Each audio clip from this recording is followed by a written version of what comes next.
বাড়ি থেকে বেরিয়ে রহস্যজনকভাবে উধাও মাধ্যমিক পরীক্ষার্থী, চিন্তায় পরিবার। সিসিটিভি ফুটেজ খতিয়ে দেখে তদন্ত শুরু করেছে পুলিশ। মাধ্যমিক পরীক্ষার ইতিহাসের উত্তরপত্র জেরক্স করতে গিয়ে বাড়ির সামনে থেকে উধাও হালিশহর বাতাসাপাড়া মাধ্যমিক পরীক্ষার্থী অর্কদ্যুতি সরকার। সব জায়গায় খোঁজ করেও খোঁজ পাওয়া যায়নি অর্কদ্যুতির।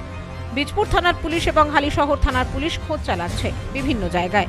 পুলিশের হাতে যে সিসিটিভির ফুটেজ পৌঁছেছে তাতে রবিবার ওই ছাত্রকে শেষ দেখা গিয়েছিল নিজের পাড়াতেই। কিন্তু তারপর থেকেই বেপাত্তা অর্কদ্যুতি সরকার। পরিবার সূত্রে জানা গেছে, বরাবরই পড়াশোনায় ভালো অর্কদ্যুতি, স্কলারশিপ পেয়েছিল, মেধাবী ছাত্র ছিল অর্কদ্যুতি। কিন্তু কেন এইভাবে নিখোঁজ হয়ে গেল তা নিয়ে সবার মনেই রহস্যের দানা বেঁধেছে। মা ডলি সরকার বলেন, আমাকে বলে বাড়ি থেকে বেরিয়েছিল, জেরক্স করতে গিয়েছিল, তারপর আর বাড়িতে ফেরেনি।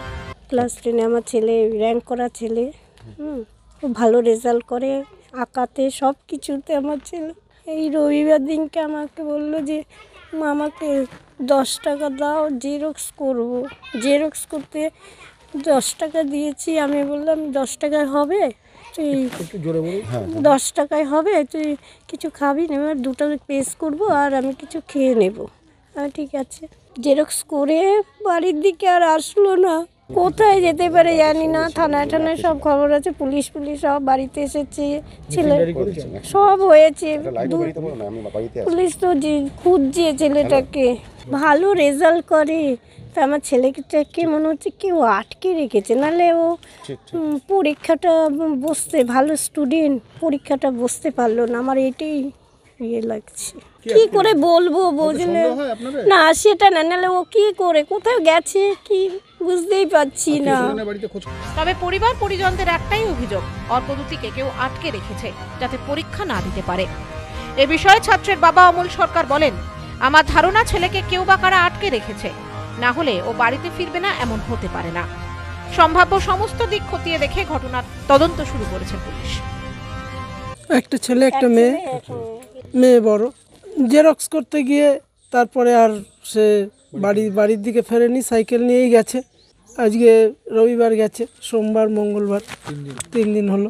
রবিবার সন্ধ্যে 7টার সময়, তারপরে আর বাড়ি ফেরেনি। মানে কোথায় আছে, কিভাবে আছে, সেটাই তো এখন চিন্তার বিষয়। না, সেরকম কোনো ঘটনা ঘটেনি। এত ভালো স্টুডেন্ট, এবার হয়তো ওর পরীক্ষাটা যাতে ও না দিতে পারে, সেই জন্য সেটাও একটা মনের মধ্যে একটা সেটাই প্রশ্ন জাগছে। Bureau report, news no man's land, Halisahar. New PC jewellers, সম্পর্ক গড়ে দেয়। বনগাঁতে আমাদের 3টি শোরুম প্রতিদিনই খোলা।